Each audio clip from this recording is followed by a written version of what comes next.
అండి, welcome back to my channel కవి diaries. ఈరోజు వచ్చేసి ఒక స్పెషల్ రెసిపీ అయితే మీకైతే షేర్ చేస్తున్నానండి.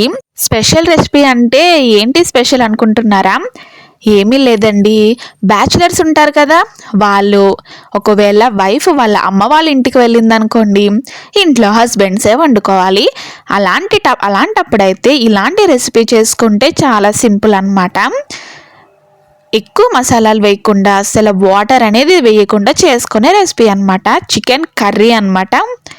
పెరుగుతో చేసుకుంటామండి. ఇది చాలా బాగుంటుంది. ఒకసారి నేను చూపించే రెసిపీ ఒక్కసారి కనుక మీరు ఇంటి దగ్గర ట్రై చేస్తే మీ వైఫ్ ఉన్నా కూడా మీరే వండి పెట్టేస్తారనమాట మీ వైఫ్కి. హస్బెండ్స్ మీకే ప్రత్యేకంగా చెప్తున్నాను. ఎవరైతే హస్బెండ్స్ ఈ వీడియో చూస్తున్నారో ఖచ్చితంగా లైక్ చేసేయండి. కొత్తగా ఏమైనా చూస్తుంటే మాత్రం సబ్స్క్రైబ్ చేసుకోవడం మర్చిపోకండి. అయితే ముందుగా చికెన్ని మంచిగా పసుపు నిమ్మకాయ వేసుకొని బాగా కడిగేసుకున్న తర్వాత పక్కన పెట్టేసుకొని దాంట్లో అల్లం వెల్లుల్లి పేస్ట్, ధనియాలు, జీలకర్ర, కారం, ఉప్పు, గరం మసాలా ఇంకా చికెన్ మసాలా కూడా వేసేసుకొని పెరుగు ఎక్కువ వేసుకొని బాగా కలుపుకొని మ్యాగ్నేట్ చేసుకొని పక్కన పెట్టేసుకోవాలన్నమాట. తర్వాత బాణీ పెట్టుకొని ఆయిల్ వేసుకొని, ఆయిల్ చూసారా హీట్ అయిన తర్వాతనే మనం ఉల్లిపాయలు అనేవి వేసుకోవాలన్నమాట.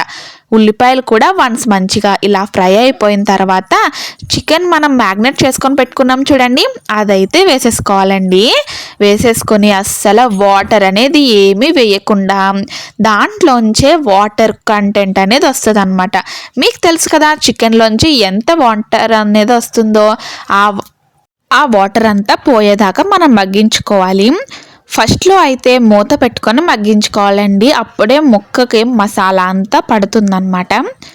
వన్స్ ఇలాగ వాటర్ బాయిలింగ్ అవుతుంది అన్న టైంలో మనం ఇంకా లిడ్ అనేది క్లోజ్ చేయకూడదండి. ఎందుకంటే వాటర్ అంతా పోవాలి కదా, అందుకని చెప్పేసి ఇంక లిడ్ అనేది పెట్టకూడదు. ముందు పెట్టుకున్నాం కదా, అదే అన్నమాట. ఇలాగ మంచిగా రోలింగ్ బాయిలింగ్ అవుతుంది చూసారా, బుడగలు ఎలా వస్తున్నాయో. అప్పుడైతే మనము ఒక్క టమాటా ఇలాగా వేసుకోవాలన్నమాట. రఫ్గా కట్ చేసుకొని వేసుకోవాలి. మీ ఇష్టం అండి, నార్మల్గా కత్తి పెట్టుకొని కట్ చేసుకొని కూడా వేసుకోవచ్చు. నేనైతే ఈ విధంగా వేసుకుంటాను అనమాట. చాలా బాగుంటుందండి.